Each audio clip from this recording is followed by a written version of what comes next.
Hello, welcome to Crypto League 2020 Week 4. My name is Dylan for Penang Science Cluster. Today I will be talking about a cryptology tool, Multiplicative. First, let me introduce what is cryptology. The term cryptology is derived from the Greek words kryptos or hidden and logos, which is word. Cryptology consists of cryptography, the science of making secure codes, and cryptanalysis, the science of breaking secure codes. We are able to hide a message using secret keys. By using the secret key, we can reveal the hidden message again. These are some definitions that are important for you to know. New to this week is encryption key and decryption key, but allow me to go through it all again. Plaintext, meaningful letters, words or phrases. Ciphertext, random, meaningless letters, words or phrases. Plain numbers, representing plain text with numbers. Cipher numbers, representing ciphertext with numbers. Encryption, process of transforming plain text into ciphertext, hiding the message. Decryption, process of transforming ciphertext into plain text, revealing the hidden message. Key shift, used to transform plain text to ciphertext and ciphertext to plain text. Keyword, a word which acts as the key. Key letter, a letter which acts as the key. Encryption key, used to transform plain text to ciphertext, and decryption key, used to transform ciphertext to plain text. Let's start with the Multiplicative Cryptology Tool and encrypting with the Multiplicative Tool. To begin with, we have a cipher table with rows and columns. The row of plain text is populated with the alphabets from A to Z. Then we can populate the row of plain numbers, which is the number from 0 to 25.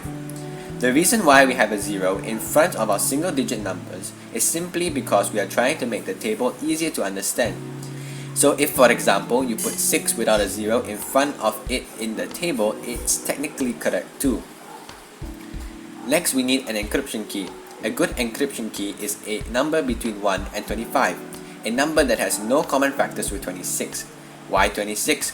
Because there is 26 letters from A to Z. Common factors are two numbers that can be divided with each other, resulting with a remainder of 0. For example, two numbers can be 26 and 2. 26 divided by 2 equals 13, remainder 0. So 2 has a common factor with 26 and so is not a good encryption key. Another example, what if the two numbers are 3 and 26? Well, 26 divided by 3 is 8, remainder 2. Because there is a remainder, 3 is a good encryption key. All odd numbers between 1 and 25 except 13 are good encryption keys. Even numbers and 13 are bad encryption keys. What does it mean to use a bad encryption key? It will mean that you will have duplicated cipher numbers, and that is unacceptable as it will not allow for anyone to successfully encrypt or decrypt a message. Often numbers can share more than one common factor. It is possible to find the common factors of more than two numbers too. For today's demonstration, we will be using an encryption key of 7. We know it is a good encryption key because it is not 13 and it is an odd number. However, it does not hurt to double check. 26 divided by 7 equals 3, remainder 5. So 7 is indeed a good encryption key. So how do we go about populating the cipher numbers? Let's begin with a plain text of A, which equals to a plain number of 0. And remember, today we're talking about multiplicative, and so we multiply the plain number by the encryption key, 0 times 7, which equals 0. We then divide by 26, in this case is 0 divided by 26, which equals to 0, remainder 0. We take the remainder and it's our cipher number. And so plain text of A equals cipher number of 0. Then plain text of B equals plain number of 1. We then multiply the plain number by the encryption key, 1 times 7, which equals to 7. We then divide by 26, which is 7 divided by 26, which equals to 0, remainder 7. We take that remainder and it's our cipher number. And so plain text of B equals cipher number of 7. Then plain text of C equals to a plain number of 2. Then we multiply the plain number by the encryption key, 2 times 7, which equals to 14. We then divide by 26, which is 14 divided by 26, which equals to 0 remainder 14. We take that remainder and it's our cipher number. And so plaintext of C equals cipher number of 14. Then plaintext of D equals to a plain number of 3. Then we multiply the plain number by the encryption key, 3 times 7, which equals to 21. We then divide by 26, which is 21 divided by 26, which equals to 0 remainder 21. We take that remainder and it's our cipher number. If you do not like division, you may instead subtract 26 multiple times until the number is more than or equal to 0 but less than 26. For example, here if we are to use subtraction instead of division, I would not need to subtract because 21 is already more than or equal to 0 but less than 26. And so plaintext of D equals cipher number of 21. Then plaintext of E equals to a plain number of 4. Then we multiply the plain number by the encryption key, 4 times 7, which equals to 28. We then divide by 26, which is 28 divided by 26, which equals to 1 remainder 2. We take that remainder and it's our cipher number. If you do not like division, you may instead subtract 26 multiple times until the number is more than or equal to 0 but less than 26. For example, here if we are to use subtraction instead of division, I will need to subtract 26 once from 28, so that 28 minus 26 equals 2. And so plaintext of E equals cipher number of 2. Plaintext F equals plain number of 5, and which equals to cipher number 9. Now I hope you have understood how to generate the cipher numbers by going through a series of steps. It is time for you to test out your knowledge of generating the cipher numbers by working out the cipher numbers for the letter G and the letter H. Please pause the video now and then unpause when you're ready for the solution. This is my solution for plaintext G, and the new cipher number is 16. This is my solution for plaintext H, and the new cipher number is 23. Then plaintext of I equals to a plain number of 8. Then we multiply the plain number by the encryption key, 8 times 7, which equals to 56. We then divide by 26, which is 56 divided by 26, which equals to 2 remainder 4. We take that remainder and it's our cipher number. If you do not like division, you may instead subtract 26 multiple times until the number is more than or equal to 0 but less than 26. For example, here if we are to use subtraction instead of division, I will need to subtract 26 twice from 56. When we do 56 minus 26, it equals to 30, which is still invalid as it is more than 25. So we have to subtract 26 again, so that 30 minus 26 equals 4. And so plaintext of I equals cipher number of 4. Plaintext J equals plain number 9, which equals cipher number 11. Now I hope you have understood more on how to generate the cipher numbers by going through a series of steps. It is time again for you to test out your knowledge of generating the cipher numbers by working out the cipher numbers for the letter K and the letter L. Please pause the video now and then unpause when you are ready for the solution. This is my solution for plaintext K, and the new cipher number is 18. This is my solution for plaintext L, and the new cipher number is 25. Plaintext M equals plain number 12 equals cipher number 6. Alright, it's time to complete the cipher table for once and for all. I challenge you to successfully fill up this cipher table. Please pause the video now and then unpause when you're ready for the solution.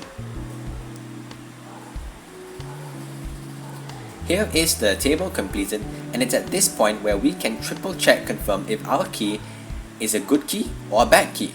We previously checked the key once if it is an odd number between 1 and 26, that it is not 13. We also checked it twice if it is a number between 1 and 25 that has no common factors with 26. For this triple check, if it is a bad key, then there will be duplicates in the cipher number row. However, we have chosen a good key, and so there is no duplicates. So now that we have the table, we can start encrypting a message. we are going to encrypt freshes, which is in plain text. So by referring to the cipher table, we can see that the plain text of F equals to cipher number of 9. Plain text of R equals cipher number of 15. If you wish to figure out the next cipher number before I do, you may pause this video at any given time.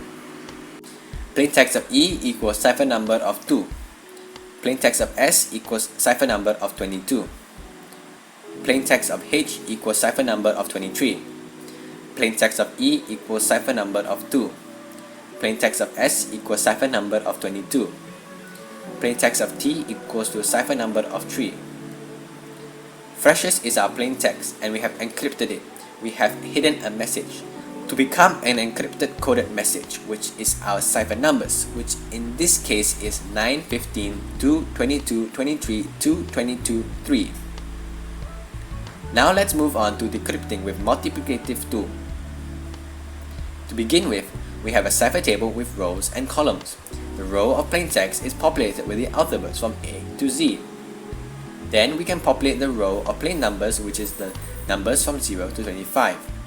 The reason why we have a 0 in front of our single digit numbers is simply because we are trying to make the table easier to understand. So if, for example, you put 6 without a 0 in front of it in the table, it's technically correct too. Next, we need a decryption key. A good decryption key is a number between 1 and 25, a number that has no common factors with 26. Why 26? Because there is 26 letters from A to Z. Common factors are two numbers that can be divided with each other, resulting with a remainder of 0. For example, two numbers can be 26 and 2. 26 divided by 2 equals 13, remainder 0.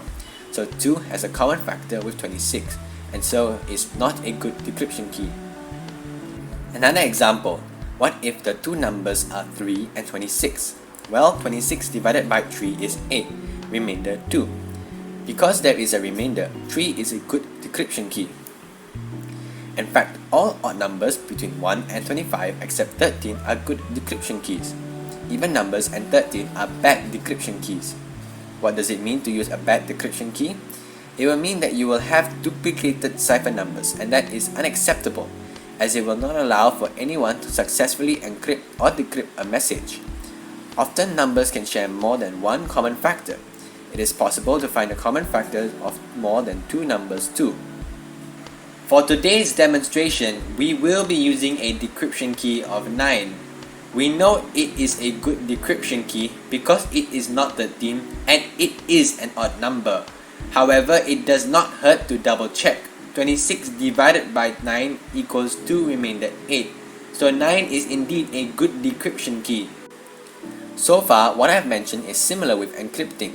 However, with Multiplicative Cryptology Tool, the differences between encrypting and decrypting much differs compared to the other cryptology tools we have covered in the previous weeks. With decrypting, with the Multiplicative tool, we must know about inverse. This is a table of decryption key and the associated inverse value. What if this table is not provided? Well, allow me to explain how we can figure out the inverse value for a particular decryption key. Inverse means when the decryption key is multiplied with a number between 1 and 25, then divided by 26, the remainder is 1. Confused? Alright, let me give you an example. Say the decryption key is 9. The inverse of 9 is 3. This is because when we do 9 times 3, it equals to 27. 27 divided by 26 equals 1, remainder 1. If you are not given a table, you can make educated guesses or memorize. You can test whether other numbers between 1 and 25 works with 9, and you are guaranteed to eventually find out that the number 3 is indeed the inverse of 9. Okay? Okay. Another example, say the decryption key is 5. The inverse of 5 is 21. This is because when we do 5 times 21, it equals to 105. 105 divided by 26 equals 4, remainder 1. So for decrypting with multiplicative, we are given a decryption key and we need to find out the inverse of that decryption key. We will also be given together cipher numbers to decrypt.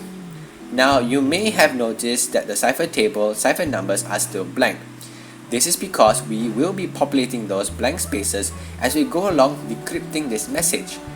So starting out with the first cipher number 23. Again, our decryption key today is 9 and the inverse of that is 3. We take 23 and times it by 3, which equals to 69. We then divide 69 by 26, which equals to remainder 17. So this means that the plain number of 17 equals cipher number of 23. Also means plaintext of R equals cipher number of 23. So cipher number 23 equals plaintext of R. Then we have our next cipher number, 10. Again, our decryption key today is 9 and inverse of that is 3. We take 10 and times it by 3, which equals to 30. We then divide 30 by 26, which equals 1 remainder 4. If you do not like division, you may instead subtract 26 multiple times until the number is more than or equal to 0, but less than 26. For example, here if we are to use subtraction, I will need to subtract 26 from 30 once, so that it is 30 minus 26 equals 4. So this means that plain number of 4 equals cipher number of 10. Also means plaintext of E equals cipher number of 10. So cipher number 10 equals plaintext E. Then we have our next cipher number, 15. So with a cipher number, we can work out the associated plain number and then associated plaintext letter. In this case, cipher number 15 equals to plain number of 19, which equals to plaintext of T. So cipher number 15 equals plaintext T. Then we have our next cipher number, 0. Cipher number 0 equals to plain number of 0, which equals to plaintext of A. So cipher number 0 equals plaintext of A. I want to give you the opportunity to attempt transforming the remaining 2 cipher numbers into plain text. Please pause the video now and then unpause when you are ready for the solution.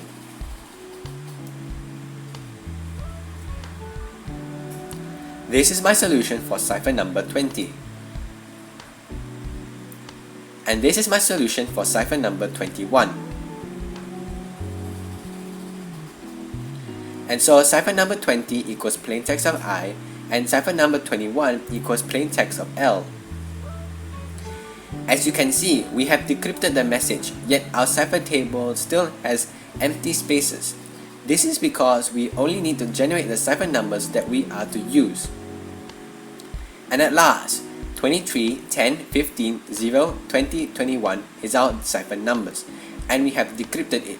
We have revealed a hidden message, which is our decrypted decoded message, our plaintext, which in this case is retail.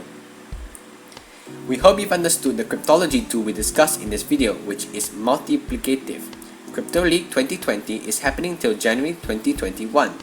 Till then, we will be publishing weekly videos and questions on cryptology, which you can answer for a chance to win prizes. So follow Penang Science Cluster on Facebook, Instagram, and Twitter to get notified when new videos and new questions go live every week. For inquiries, you can contact Atika. You can also contact her if you need more information to understand about the cryptology tools you have learned. And with that, we have reached the end of this video. Good luck and thank you for watching.